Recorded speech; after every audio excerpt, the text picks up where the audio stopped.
Thanks, John. Sorry. I was on mute the whole time. I muted myself because there's a dog in my office. So joys of Zooming from home. Um, thank you everybody for joining us today for our Psychology Social Hour. We are joined today by Dr. John Mandrakia, who is originally from Overland Park, and he received his PhD in counseling psychology from Texas Tech University. He's licensed psychologist in Missouri and is currently a faculty member at Avila University in Kansas City, Missouri.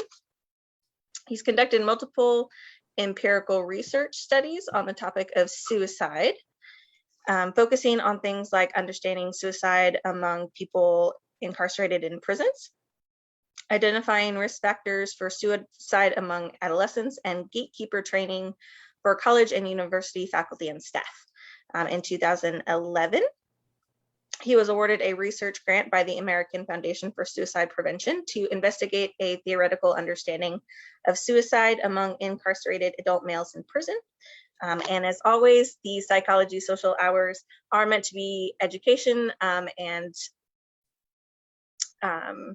mental health topic, opening the door to help destigmatize those topics for us, and by no means a diagnostic or treatment service. So please see your mental health physician for those things. Thank you, John, for joining us, and I will let you take over the presentation now.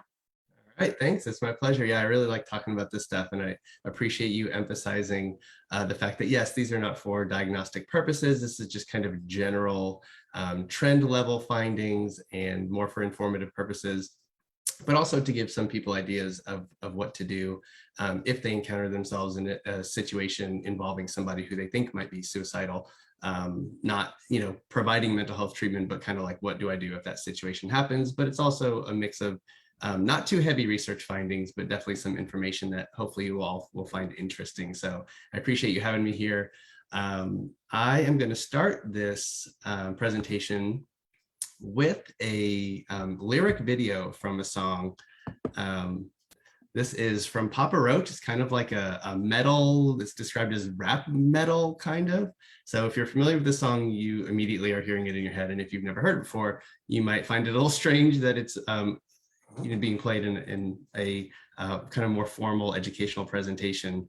But the lyrics, I think, will hopefully illuminate why this is relevant and important. So here we go. Cut my life into pieces. This is my last resort. Suffocation, no breathing. Don't give a f if I cut my heart bleed. This is my last resort.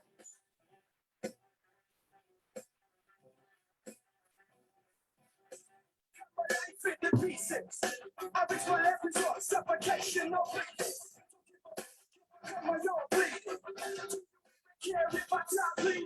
Would it be wrong? Would it be right? Tonight, chances are that I might. You know, it's out of sight. And I'm contemplating.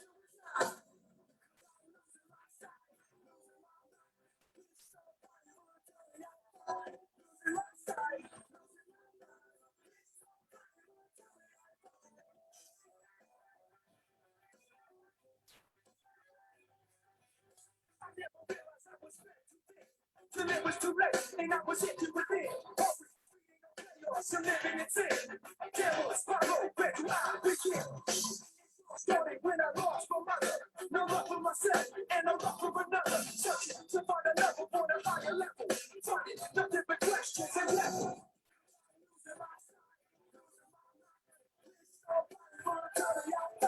Losing my sight.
So the reason that I play that is I remember when that song came out in 2000, and I didn't really think much of it. I don't always listen to lyrics. I just more listen to the sound, and it was like that was a really intense, kind of hardcore, upbeat, and I was like, man, this song's like rocking. I really like it. Not really even thinking so much what it was about, but then in graduate school, I had an instructor who played this, talking about the topic of suicide, just like I did for you with the lyrics, and just realizing how intense the lyrics are. And so I looked into it a little bit preparing for this presentation, and the lead singer and bassist co-wrote the song about one of their friends that they grew up with who had made a serious suicide attempt, and they were there and ended up taking their friend to the hospital. And the lead singer said, you know, the song was originally about him, but then he went through about 12, 13 years later and said that that song ended up being more about him. He felt like he couldn't go on, he couldn't do it anymore. And so I think the lyrics really do a job of illustrating just how desperate somebody can feel when they're experiencing these kind of terrible suicidal experiences, like they can't go on, they feel like everything is terrible, there's no hope, in ways that, you know, scientists and research folks like myself and even clinicians really can't express in the same way that an artist can through song, through music, through poetry and other forms of art. So all of that is to say that it really gives, I don't know, sorry. It really helps illustrate the idea that suicide is obviously terrible. It's a terrible thing. It's kind of an awkward thing to talk about, even for research purposes in a presentation like this. There's all kinds of cool stuff in psychology, and you wouldn't say that suicide is a cool thing at all. It's interesting, but in more like because it's, it almost doesn't make sense to a lot of people who've never experienced it. So kind of like cool in an interesting, bizarre way, not at all cool and like, isn't this a great thing that happens? And I want to put that out there because the stuff that I present, the way I present, just knowing my manner of speaking can be very just matter of fact. And I can also come across as just a little, you know, affable, smiley. And obviously this is a really serious topic. So at any point, if you're like, he seems pretty happy talking about this, I get just excited talking about research stuff and clinical practice kinds of things. And I just think it's interesting to learn about stuff. But obviously, people who experience suicidal thoughts and make serious suicide attempts, they're going through a lot of suffering. People who die by suicide obviously went through tremendous suffering. In fact, the word psychic has been used in the literature and suicide literature to describe this mental anguish and mental torment that builds up and builds up and builds up this pressure and needs some form of release. And oftentimes people seek that release in suicide. Also, just in the idea of suffering is that almost everybody who dies by suicide and most people who make a serious suicide attempt have a diagnosable mental health disorder. And those definitions of the disorders include things like significant distress and disruption in regular functioning, so work, relationships. So it's not this idea of somebody has a bad day or just is down on their luck. It really is an altered kind of mental state that is really, really negative and involves, again, a lot of suffering. I feel like I can't say suffering enough because that's really underlies the whole experience. And other people are obviously impacted by this as well. So the suffering doesn't just impact the person. And if they are feeling like suicide is a sense of relief for them, their act does impact other people for sure. So I found a quote, I don't know who it's attributable to. I saw it several places online though. It said, suicide is like a pebble in a pond, the waves ripple onward. So I found that in the National Alliance for Mental Illness website. So that'll be my official citation. And I think that's true for all death, but it can be different. It can be worse for a death by suicide. There's always loss with death, but it's a greater loss sometimes for people who are impacted by that, because oftentimes people feel like that death didn't have to happen. They're confused by it. Like, I just don't understand why a person would do that. I don't understand why this person would do that.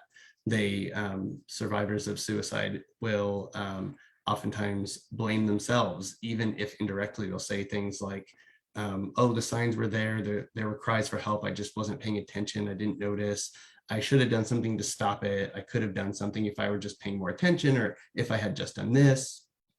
And even sense of anger and resentment a lot of times, for a person who died by suicide, thinking, how could they do this?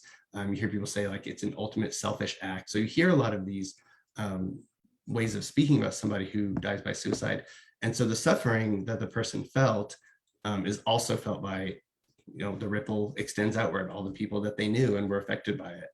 So where psychology comes in as a science to better understand in general, psychology does better understand the human experience in order to therefore improve the human experience. So for suicide, science seeks to understand suicide.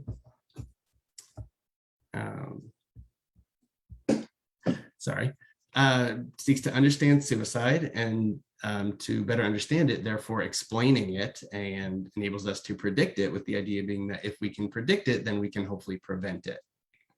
Practitioners in the area, so psychologists, but also mental health professionals, counselors and clinical social workers and all those hardworking folks, really they're called to the field because they want to help people who are in need. And those who have a desire to die by suicide are obviously, again, struggling and suffering. They're a very much in need group of people. And so those practitioners want to help the best way they can. They obviously have their own kind of art to it, but they also rely on the science to figure out like what works and what doesn't work. So a lot of the information we're covering today is also covered in the American Foundation for Suicide Prevention. This is a really great resource for a number of things related to suicide and specifically suicide prevention. So a bunch of sources for people who are in need of help. So finding treatment and finding support groups for people who are having thoughts of suicides, desires to die by suicide, people who have made an attempt but haven't died by suicide, people who are worried about somebody being at risk for suicide, and for people who have lost somebody to suicide. So a really good comprehensive range of supports and treatment ideas for anybody who's affected in any way by suicide. In addition to just being a provider of help and resources, there's also one of their main goals is to educate. So about suicide, findings from research, including basic statistics about rates of death by suicide and things like that, identifying risk factors and warning signs, but also investigating things like treatment efficacy, things like psychotherapy and medication, and even things like electroconvulsive therapy, so ECT, sending electrical currents through the brain. Which some people know this and it's kind of becoming more common knowledge, but that is a pretty effective treatment for things like depression. Most of us who don't know that really just think of it as like the old school treatment for people with schizophrenia, which was a little bit intense, and they're have them sedated. And so we have this kind of horrible images of people being shocked in ways that wasn't actually helpful, but it's still around and can be very effective. In addition to education, they promote advocacy, so things related to public policy, funding for crisis response, mental health parity, prevention programs, things like that. And they also provide funding for research, and that research is focused on suicide prevention. So they identify, for example, a current priority area as the use of technology specifically for suicide prevention. So they give out a lot of money in awards to researchers to conduct studies that promote the goal of suicide prevention. So I do want to talk a little bit about the prevalence. I'll give you some statistics. These are found on American Foundation for Suicide Prevention website, but they are based on CDC statistics from 2019. And this is focused on the United States. So in the United States, suicide is the 10th leading cause of death, with nearly 50,000 deaths per year, or at least in 2019. And that number is pretty stable, more or less. So about 50,000 deaths per year due to suicide, and then nearly 1.5 million suicide attempts. That's obviously a huge jump up there. I want to point out that that's the published data, but that's the attempts that we know of. That's our best estimate based on hospitalizations and self-report, things like that. But we don't always know if a person has made a suicide attempt. So in movies and stuff, you see people who have overdosed on pills and they're laying on the floor with the bottle everywhere, and somebody rushes in and saves them. And so you would know in that case if somebody was making a suicide attempt. But consider the person who, when alone or lives alone, they have a loaded gun that they put to their head, and they're on the verge of pulling that trigger, and then they don't, and they just put the gun away, and then they just kind of move on, with the next activity in their life, and they don't talk about it with anybody. And it seems from the outside like their life is normal. Those kinds of things are not reported. And so we really don't know how many actual suicide attempts there are, serious, life-threatening kinds of behaviors. So that's just an estimate. So I want to talk, these are just some kind of major categories. some notions related to gender. Men die by suicide almost 4 times as often as women. So a much higher rate in men dying by suicide. Women make more attempts, about twice as many attempts, or 2 times as often as men.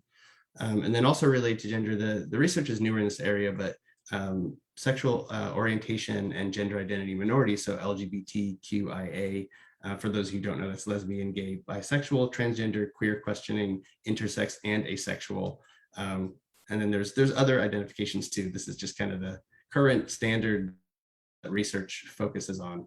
The research focuses more on youth in this category, so adolescents and teenagers. But from what we can tell, about 3 to 5 times more likely to make a serious suicide attempt or die by suicide. So definitely a higher risk group. When looking at race, white people have the highest rate by a pretty decent amount, and then there's a little bit of a drop, and then Native Americans, and then much lower rates for Hispanic and Black people, as well as Asians and Pacific Islanders. So taking these together, white males account for nearly 70% of deaths by suicide. Again, that was from 2019. That's a pretty consistent finding. And then I have the graph here for age, and it's a little difficult to understand. There's a lot going on here.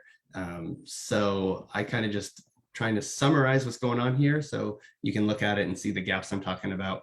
But the highest rate is for middle-aged people, so ages 45 to 64, and the elderly, so 85 and above. And then there's a little bit of a drop, and then younger and older adults, so people like 25 to 44 years old, and then 65 to 84 years old are a little bit lower than that as a group. And then emerging adults, 15 to 24, are pretty far below that group. So that's this line here where there's a pretty decent separation. And then all the way down here, very, very low rates for kids 15 years old and younger. So you might think, oh, okay, so like adults are really the at-risk group here, and so that's who we need to focus on. But like, so this group here, you're like, oh, well, you know, adolescents and emerging adults aren't really not that much of a big deal. But even though they have lower rates than the older adults, in terms of cause of death, because they're not dying from a lot of other things, they tend to go on and live. So it's actually, suicide is the second leading cause of death for individuals in this age group. So just because it's a lower rate, it's still, like, as far as number of deaths go, it is an even bigger problem. So in terms of methods, how people are dying by suicide, by far, firearms are the most common. So guns account for 50% of suicide deaths. And then below that is suffocation, which includes hanging, which is about 30% of deaths by suicide. And then poisoning, which includes drug overdose, is about 13% of deaths by suicide. And then everything else just falls under other. So it leads to this question, are guns dangerous? We're not going to get into a gun control debate here tonight. That's not the purpose of this. But specifically as in the consideration of suicide, yes, guns are a very, very lethal means of suicide. So 90% of any suicide act that involves a gun results in a death. So it's very, very rare that somebody engages in a suicide act using a gun and survives. The second most lethal acts below guns are drowning and hanging, and it's about 50% of those acts that involve drowning and hanging result in death. So it's a pretty big jump from 90 down to 50. So we'll circle back to this idea of guns here in a little bit. But in terms of methods of lethality, guns are pretty high up there. So Missouri specifically, not too different from the United States overall. It's the 9th leading cause of death in our state, and over 1,000 deaths by suicide in 2019. And in terms of ranking the states, Missouri was 16th, with higher rankings being higher rates of death by suicide. So not a great ranking there, not the worst, but not a great one. Kansas is right behind Missouri there. And just for fun, just wanted to point out the highest rates of death by suicide are Wyoming, Alaska, and Montana. And the lowest rates are New Jersey, New York, and Massachusetts.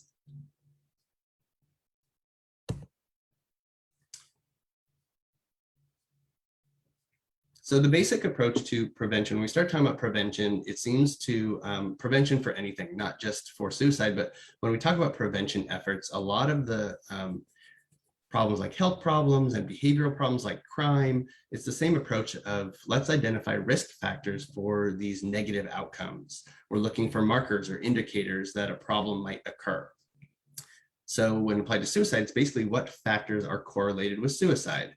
So what happens, how we identify risks, is we look at a group of people who die by suicide or make a serious suicide attempt, and then we look at that group of people and we say, like, what common characteristics do they share? The idea then is that if we know the risk factors for a serious suicide attempt or a completed suicide, we can then use those factors to predict who's at high risk, and then again, do something to prevent that negative outcome.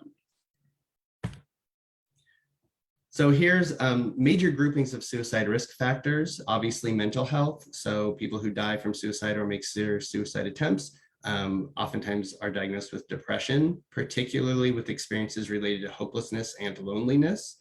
Oftentimes, there's substance abuse problems, people with bipolar disorder, schizophrenia, anxiety disorders, PTSD, and a range of personality disorders, things like especially borderline personality disorder, tend to be associated with higher risk of suicide.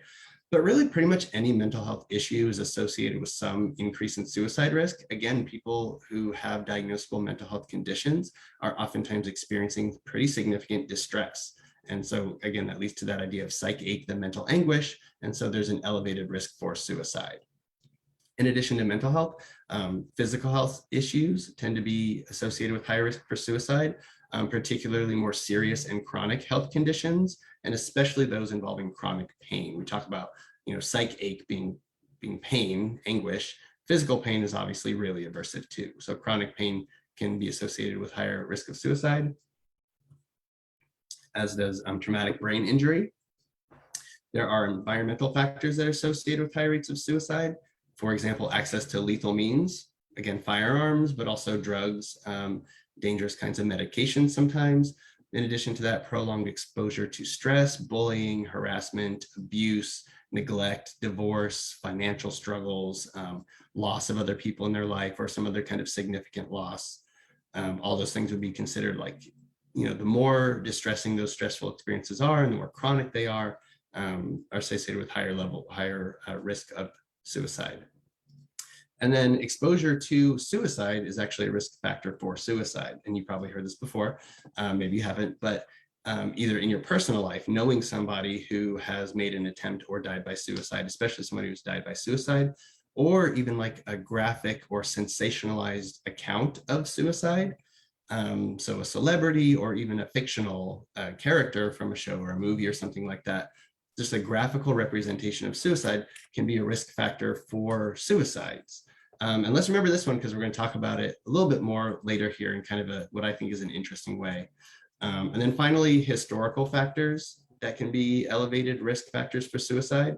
There are prior attempts is kind of a number one thing that people go to, the idea that past behavior predicts future behavior. So if you made a serious attempt in the past, it's a really elevated risk for a future attempt or a completed suicide. Having a family history of suicide, there seems to be a genetic component to things like depression and suicidal behavior, but also a history of childhood abuse, neglect, and trauma are some historical things that are associated with high risk of suicide. Oh, too far. So, of course, it's easy to focus on the negative and say what kinds of things seem to be associated with increased risk of suicide, but there are some things that are associated with a decreased risk of suicide. We call those suicide protective factors. They have an inverse relationship with suicide. We say they're negatively correlated. Some of these are unique. They're not related to the risk factors we talked about before, and others you'll see are just kind of the opposite ends of the risk factors we just covered. So having good mental and physical health, so taking care of yourself proactively, your mental health and physical health, but also having good access to mental health care and physical health care is associated with lower rates of suicide. Having good supportive relationships, and not just having good supportive relationships, but feeling connected with other people, family, friends, etc., even coworkers, neighbors, and having strong community supports is associated with lower risk of suicide. Having good coping skills, so good kind of interpersonal problem solving skills, being proactive about your own mental health, how to deal effectively with stressors and life challenges, transitions and loss. I mean, life can be really hard. And so how a person copes with and deals with those stressors, if they have good coping skills, is associated with lower incidents of suicide and suicide ideation, suicide attempts. Having restricted access to lethal means, so less access to guns, less access to drugs, that's the opposite side of that risk factor we just talked about. And then kind of a unique thing we didn't talk about before is having cultural or religious belief attitudes that seem to influence an inverse relationship with suicide.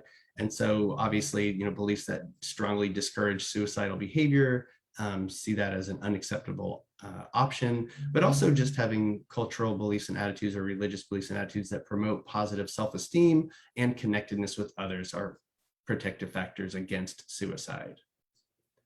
So it's really, there's a lot of research out there that looks at like which factors are associated with suicide, which ones seem to be inversely related, and we come up with a huge list of risk factors. But risk factors, I mean, we have a lot of utility from them, but they're not a perfect approach. There's a limit to this risk-focused approach.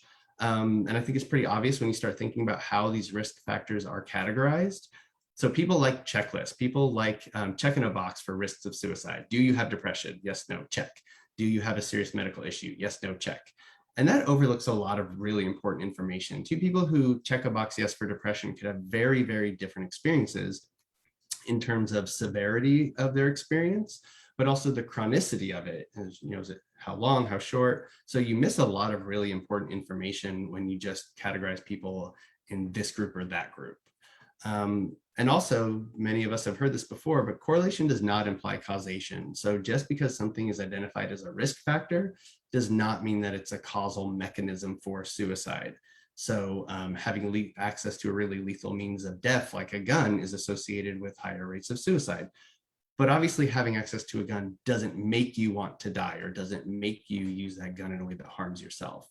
I think just saying that out loud seems really obvious, but when people just present the data, they say having guns is a risk factor.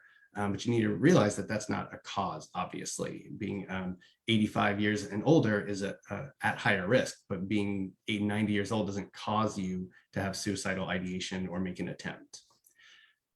So the approach to looking at risk factors can also be kind of an issue. So we said, considering how we identify these risk factors, we find commonalities in a group of people who have died by suicide. Like that's a really good way to identify a risk factor. Attempts, we could do that also, but ultimately we want to know about people who end up dying by suicide. So you find a group of people who have died by suicide, and then you look back at some factors that they have in common.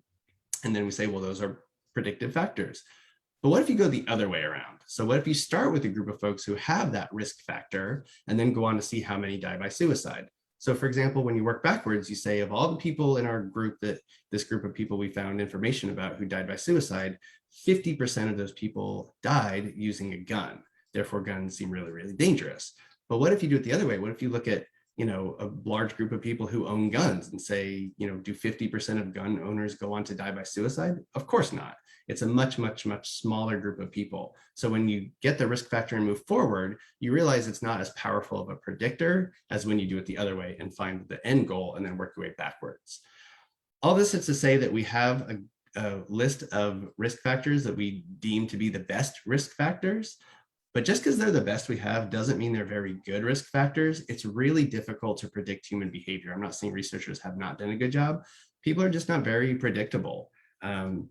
And that includes suicide. So you can find a person who meets a lot of these risk factors. They have depression, they have a chronic serious illness, they are experiencing chronic financial instability, they're socially isolated, they don't have good access to mental health care or physical health care, and they don't even have protective cultural or religious beliefs. So they have all these checklists of risk factors, and still they're pretty unlikely to end up dying by suicide. So knowing that a person has a bunch of these risk factors does not mean that that individual is necessarily going to go on to make a suicide attempt or even want to die at all. So I want to circle back to this idea because some of the risk factors, I mean, I made a big deal about how correlation doesn't imply causation, but some of the risk factors do seem to have a causal link, and we have some ideas of why that might be true. So back to this idea that exposure to other suicides seems to promote higher suicide risk. The idea is that people say, you ever notice how like suicide kind of spreads? Like it happens here in this one area of, a city or a school, and then there's a couple others that happen. And so it seems like it's contagious in a way. People have used that word, it's contagious. So I was actually listening to a podcast about influence, influencing other people. And I made this connection, and I'm sure I'm not the only one who's made it, but this idea of, from social psychology, this idea of social proof is a term that people use. The idea that when people are struggling to make a decision, they don't know what to do. It's ambiguous, there's no clear-cut, obvious choice. People oftentimes look to their peers, people who are similar in many ways to themselves, when making decisions. The idea being that if people like me are doing something, that's something I can do and maybe something I should do, especially if those people are in a similar situation. So you think about somebody who's died by suicide, they were suffering, I'm suffering, we're the same age, we go to the same school or whatever. So all of a sudden it kind of seems like suicide is maybe a viable option for me. So consider the fact that news focuses a lot on suicide, a local or known person, a kid at school, or a famous person, or again, even fictional stories. So a couple of years ago, it's probably been more than a couple of years now, but this show, 13 Reasons Why, I don't know if you are all familiar with it, but it focused on a girl who died by suicide, and a guy that he knew her is kind of piecing together what happened. And it's really graphic. Like this scene, I was just searching for this picture here to put on this slide, and just brought back the memory of watching the scene where they show her dying by suicide. It's really intense and really graphic, and it's really, for me, it was really hard to watch, and I don't scare easily. Really just intense. And so considering how suicide is presented to people does potentially have some consequences on how people view suicide in general. And so even if you're not watching these things or pay attention to the news, I do want people to consider how reframing, or how the scope of the problem is presented. So when people talk about statistics related to suicide, it's always presented as like, this is a really widespread problem. So I'm going to talk a little, and I don't want to undermine the importance of it. So consider reframing the problem as less widespread, but not less serious. So I really want to emphasize that I'm not undermining the seriousness of this, but let's consider the widespreadness of suicide. So we went over this before. The suicide is the 10th leading cause of death. That's less than 50,000 people in 2019 who died by suicide. And let's think about that in terms of relation to other causes of death. That is slightly less, so 50,000 deaths in 2019, slightly less than deaths by flu and pneumonia combined. It's a little less than deaths by lupus. There's nearly 4 times as many people who died from accidents that year, unintentional injuries. And we don't have stats for obviously 2019, but COVID in 2020, more than 7 times as many people died from COVID in 2020 than the 50,000 people in 2019 from suicide. So more than 350,000 people are estimated to have died from COVID last year. And the official data is not in, but I've heard people say, well, mental health has been really bad because of COVID, which I don't doubt is true. But early estimates for numbers of suicide has actually decreased in 2020 by a couple thousand. So many more people died from COVID than suicide in 2020. Over 10 times as many people died from cancer. So almost 600,000 people compared to 50,000. And even more people died from heart disease. So about 650,000 people died from heart disease in 2019, again, compared to 50,000. So it begs the question, is 50,000 deaths by suicide a lot? In the grand scheme of things, it's not a lot of people. So death by suicide is actually really uncommon. In research circles, it's hard to study because it's called a low base rate behavior. That means it's hard to study because not a lot of people die by suicide. That's not the only reason it's difficult, obviously, but that's one of the reasons. It's hard to get a sample of people who've died by suicide because it's not very common.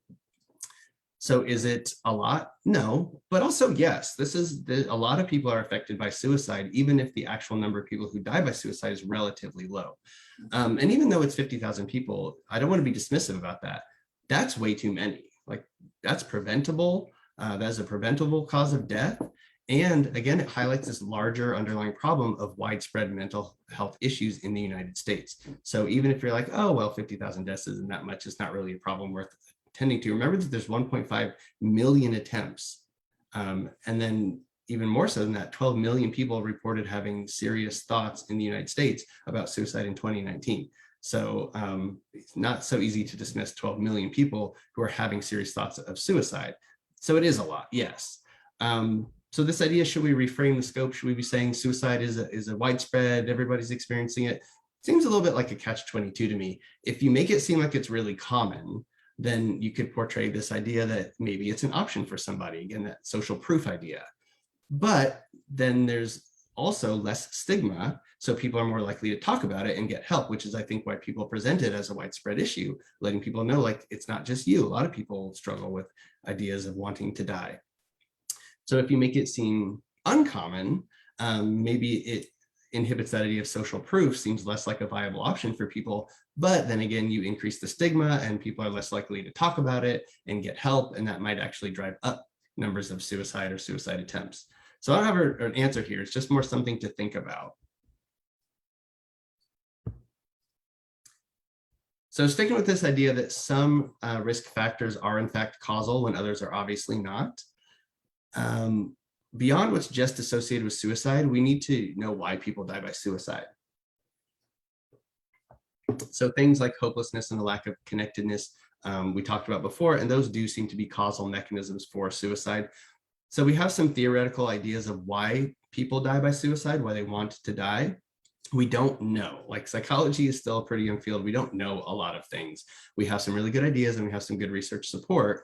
And one relatively recent theory that's gaining some good traction is the interpersonal theory. It's by Thomas Joyner, and it first came out in his 2005 book, Why People Die by Suicide. It's meant to be a comprehensive explanation of why people die by suicide. And so just real quickly, one of the things I like about it is it's a pretty simple theory. So, and who doesn't like a good Venn diagram, right? So these two circles up here create the desire to die by suicide. These are the interpersonal parts of the interpersonal theory.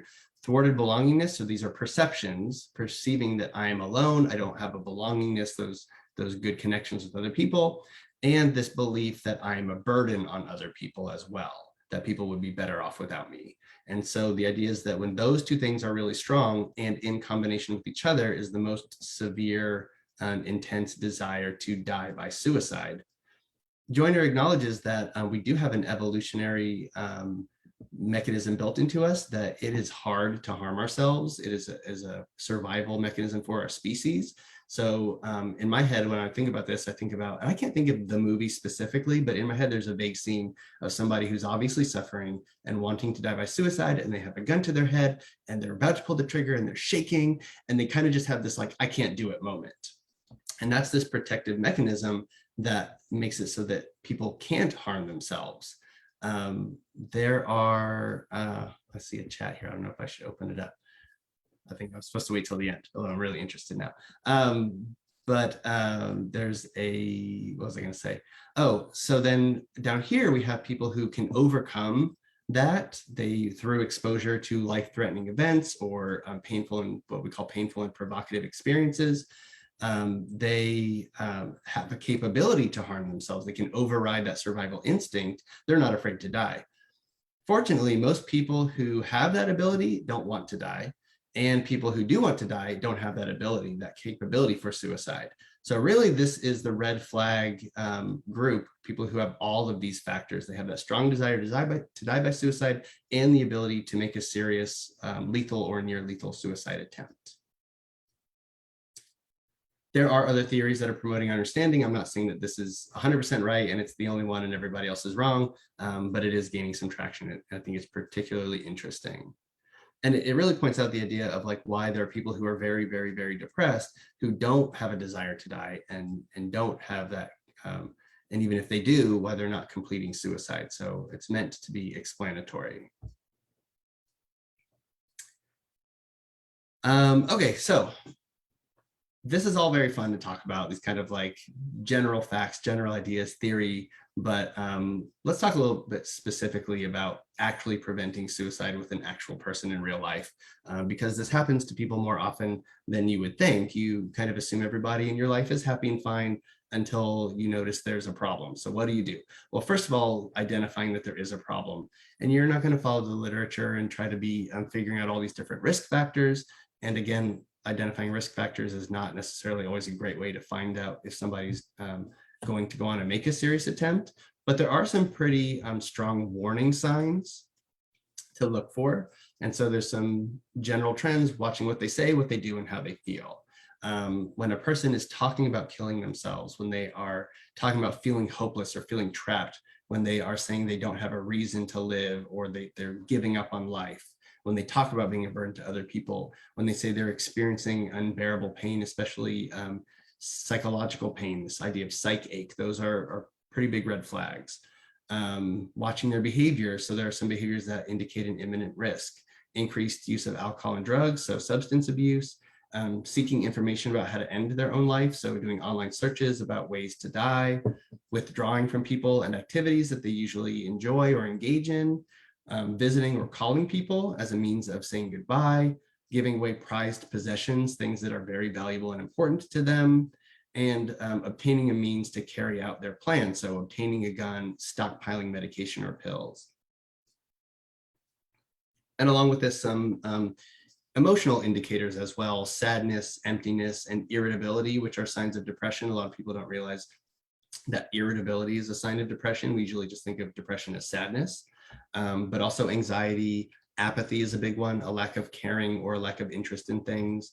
And then kind of paradoxically, a sudden improvement in mood. People will say like, well, they seemed like they were in a real dark place, and then they were just really happy for a couple of days. And so I thought they were better. What happens here is that when people are committed in their head to make a serious suicide attempt, they have decided to end their life, they have a sense of relief at that point. So they can seem like they're really happy, but they're experiencing that sense of relief of that psych ache, that mental anguish. Some of these warning signs are just stronger versions of the risk factors we talked about before. A lot of them are specific indicators that somebody has decided to make a serious suicide attempt. They basically resolved to die by suicide. So watch out for those kinds of things. So even if you see these warning signs, that doesn't mean you know what to do. So what do you do if you think somebody's suicidal? I'll just acknowledge that this can be really scary. And that's even for like a psychologist, a mental health care provider, like this is a really scary experience. And so it's just as scary, if not more so, for people who don't have any kind of background in mental health. And in society, we kind of receive messages that we shouldn't be talking about these things and we shouldn't ask questions about it, but you definitely should. So a lot of people kind of get freaked out and then they just kind of ignore it and escape. And that's obviously not particularly helpful. So an important thing to do is to talk with people. I emphasize with there because a lot of places will say, well, talk to the person, but talking to people is kind of like talking at them. Talk with them, have an honest, open conversation somewhere in private. This is a sensitive topic, so time is of the essence, but like find a location and situation that's suitable for that kind of serious, open, honest, emotional conversation. And really, more than talking, be a good listener. Learn more about their experience, their feelings, their thoughts. Being a good listener oftentimes means just not talking. Silence is hard, especially hard for me, but it's good. It can be really good. It can be experience for somebody to process through stuff that they're having a hard time processing through. So you want to avoid in this conversation telling them what to do right away or sharing what you would do. In fact, you don't want to make it about you at all. A lot of people try to relate by saying, well, I know somebody who's died by suicide. It was terrible. Or, you know, I felt that way too. And it seems like you're connecting with them, but really you're taking the focus off of them and putting it on yourself. Definitely don't argue or debate with them. A lot of times people will try to rationalize and convince someone like, don't throw your life away. Life is precious. You're wasting your life. Think about what you're going to do to everybody else. That's not helpful either. That's a good way to shut people down. Don't minimize their experiences either. Try to make them feel better by saying like, well, everybody goes through tough times. It'll be okay. You'll be fine. That shows that you're not really understanding their experience. So I told you all these things not to say. I've said, don't talk and don't talk about any of these things and don't say these things. So what do you say? If in doubt, just reflect back to them their feelings. So their experiences, their feelings, their difficulties, their struggles, reflecting back, saying things like, I'm really sorry to hear that. It sounds like you're going through a really tough time. It sounds like you're really struggling. It sounds like you're suffering. It sounds like you're feeling lost. I hear that you're really confused and you don't know what to do. So just bouncing the general themes and ideas that they're telling you back on them, saying, I'm really sorry you're going through this. Taking the time to listen and show them that you really understand what it is they're telling you, shows them that you care. But you should also just tell them that you care, like flat out say, I really care about you. You're really important to me. I value our friendship. I value our relationship. Not in a way that makes them feel guilty, like don't do this because it's going to hurt me, but just letting them know that they have that strong social connection with you. Because again, that's a protective factor. So at least letting them know that they have one person out there who thinks that they're a valuable person in their life. It is okay, and it's in fact good to ask people directly if they're having thoughts about hurting themselves or ending their own life. That can be a real awkward thing to ask people. So you can start off more subtle. You can make it kind of vague, like, have you been having thoughts about dying? Like it would just be better off if you were dead. That's more what we call like passive suicide ideation. Like some people say, oh, I wish I could just like get into an accident while I was driving around, and I wouldn't do it, but I would just die. So it's not like an active suicidal statement, but just this wish that they were dead. Or do you ever think that people would be better off without you? And then you can work your way to be more specific, like have you had thoughts about hurting yourself or ending your own life? And then even more specific, do you have a plan? Do you have any of the means to carry out this plan? Like if they're like, yeah, I thought about shooting myself. Well, do you have access to a gun? Where is it? And so you can ask really specific details. A lot of people avoid this because they think, well, I don't want to give them ideas. You're not going to be planting a seed in their mind. It's not going to increase the likelihood of them making an attempt. If you believe they're at risk, and I don't mean severe risk, I mean like any form of risk of self-harm or suicide, stay with them. Take it seriously. Don't be dismissive. Don't assume it's them being manipulative or attention seeking. A lot of people assume that and they're like, they'll be fine. They're just like being drama. And then that person goes on to die by suicide. And then they're left in that position of like, oh, I should have known, I could have done something. I know it's a lot. It's a lot of things to think about. In the moment, again, just be present with them. Like, don't worry about like a checklist of things you're supposed to say, but like just sit with them, be calm, be supportive, be understanding. So what do you do to actually get help for somebody who then is at risk? Because again, even being like a good listener doesn't mean you're giving them mental health services. If they are seeing somebody for therapy or counseling, encourage them to try to get in touch with that person. And that way that person will know what to do.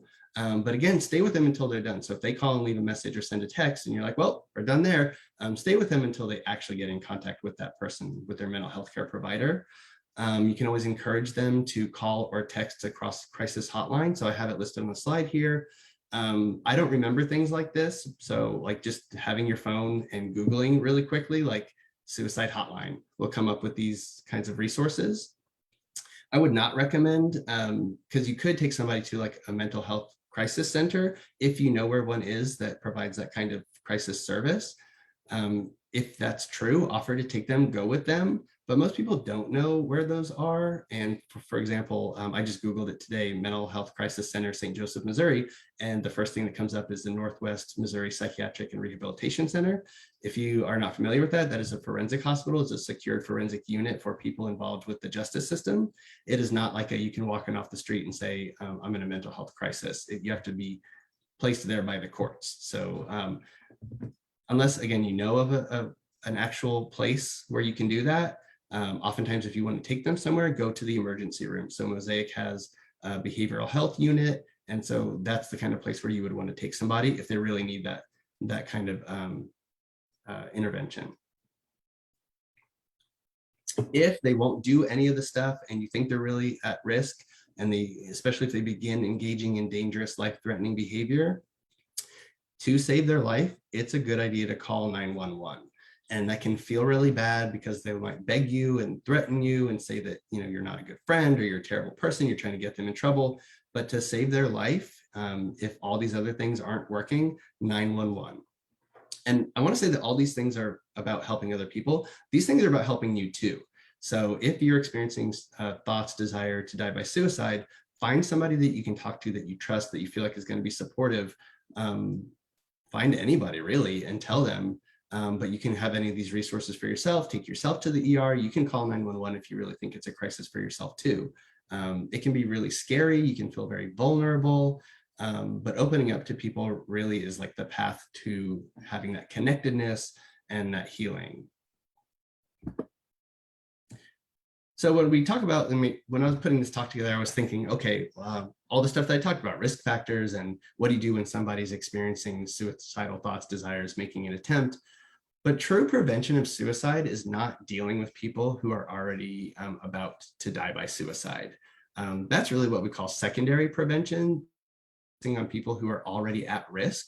From a medical model, secondary prevention is when people already have that disease already occurred and you're trying to prevent an even worse outcome or it progressing. And that's really what most of suicide prevention efforts are, is finding out people who are already having thoughts of suicide, planning on making an attempt, have made an attempt, and then trying to give them treatment. So prevention is really, in that sense, actually treatment. But don't we actually want to prevent it instead of treating it, like before it starts? So thinking a little bit about the risk factors that we discussed before, we really need to consider some societal level interventions and changes that are aimed at those risk factors that appear to be causal. So there's really two main groups here at these societal level interventions, reducing bad stuff and promoting good stuff.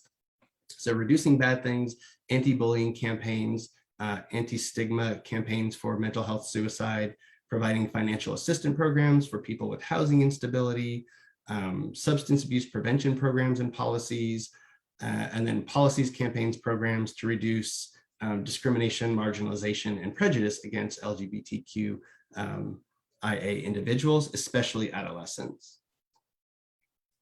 None of what I just said is specific programs or interventions, and there's a bunch of stuff I left out. These are just some general ideas. And then again, promoting the good stuff. So boosting participation in pro-social groups and clubs, especially amongst youth who are increasingly just like with their phones, connecting with people through social media apps and spending time on TikTok. Promoting parenting classes, so specifically including positive disciplinary kinds of topics and stress management related to parenting. Raising better kids to have better mental health is really important, in addition to other things, of course. Better access and affordability for both medical and psychiatric treatment, including mental health counseling. A lot of insurance coverage is like 6 sessions or something like that. It's 12 sessions. It's not a lot for ongoing mental health issues. And then just prioritizing better self-care. So things like sleep, it's so basic, but we don't prioritize sleep or being physically active or eating healthfully in our society. We prioritize money and productivity and work and those kinds of things that lead to usually worse self-care. And then other mental health ideas like coping with stress. So designing interventions and programs that teach people how to cope with stress, even things like practicing mindfulness, practicing gratitude. They're kind of just daily activities that can promote our mental health. And the better mental health we have as a society, the less likely people are going to develop depression and anxiety. They're going to be much less likely to develop thoughts and desires to die by suicide, which will then in turn reduce rates of suicide. So I want to open up to questions, but while I have this question screen up here, I want to leave up these 2 websites. There are a bunch of other websites for information and resources for help with individuals who are struggling with suicide, suicidal thoughts, coping with loss, but these are 2 really good ones here. So hopefully somebody out there can find some use in these. And yeah, what questions do you all have? So, I have a question on different stuff actually. When you were talking Oh, hi, about, by the way. hi, how are you doing? Good to see you. Good to see you too. So when you were talking about COVID and suicide, I was surprised that you said that suicide was actually like lower and not higher. Because, since you said that also suicide is related to like social causes and stuff like that, since COVID made us like be more inside of the house by ourselves, I was surprised it wasn't like high. Yeah, Is yeah, that me me? too. I just keep hearing and more anecdotal stories from people who say, I'm treating a lot more people with depression, with anxiety. Even a pediatrician that I talked to said, seeing a lot more kids, like 11-year-olds, who are expressing desires to die by suicide. So when I was looking into this data, I fully expected that like the rates of completed suicides would have gone up last year. So I don't know if it's just the data is too preliminary and we don't know for sure. So I want to be real tentative to say that rates actually went down, but that's what the data show at this point. Yeah, I don't know what might account for that. I think that's really interesting. So maybe we need to get like over COVID before we know for sure if. Yeah. or maybe there's some protective factors about, it's hard to imagine protective factors in this COVID world, but maybe people are spending more time with like family and friends because you can't go out and like, meet other people. So you have your little bubble of people that's safe to be with. And so maybe that promotes connectedness. I don't really know. That's just an idea off the top of my head, but maybe that is a protective factor in some way. And I know this might be a weird question too, but does overdose count as suicide method? Like to It can, so yeah, it can be really tricky to figure out a lot of times whether a death is a death by suicide or accidental. So it's unclear whether an overdose is an accidental death, an accidental overdose, or an intentional one. So it's really classified as a suicide when we can establish that there's some kind of intent to die. But again, a lot of times you don't know that. All right, thank you. Yeah, thank you.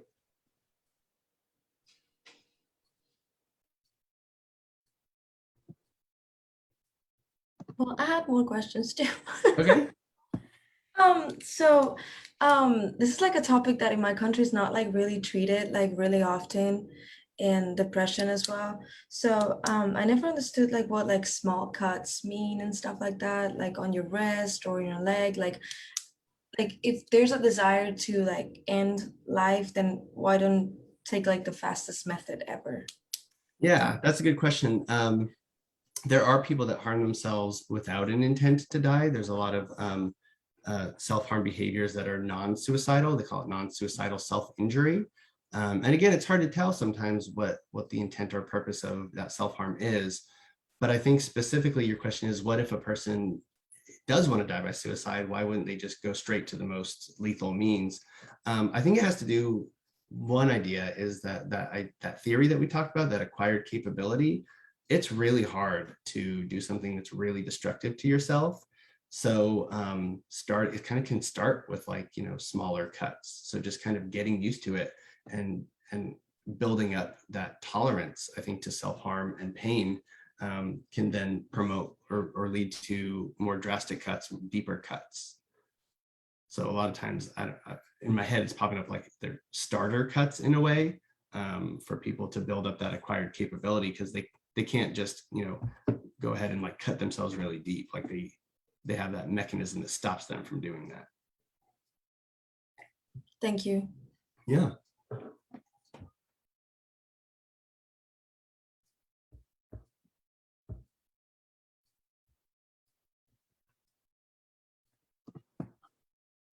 All right, I don't see any comments so far on our Facebook live streams, but John, I will let you know if anything comes up in the Sure. next couple days for sure. Yeah. I know I'm super grateful that you started talking about this conversation with us, and we're able to share a little bit more, because I know it is, a huge factor, especially a lot of people are talking about it this month in particular. So I'm glad that you were able to join us, and then talk about more of those societal causes too, and not just we are already at risk, what do we do to prevent that, but like what do we do as a society to prevent that as a whole, because that's a bigger issue that we have for sure.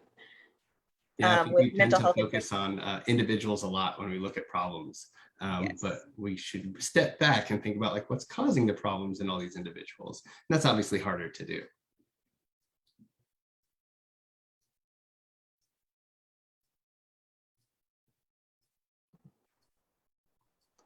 Well, if there are no more questions here, I guess we'll wrap up. And thank you, John, again for being with us. And like I said, if anybody has any questions, feel free to jump over to the St. Joseph Museum or the Glore Psychiatric Museum Facebook page and leave those in the video there, or reach out to us directly, and we'll get those over to John and get you a better answer.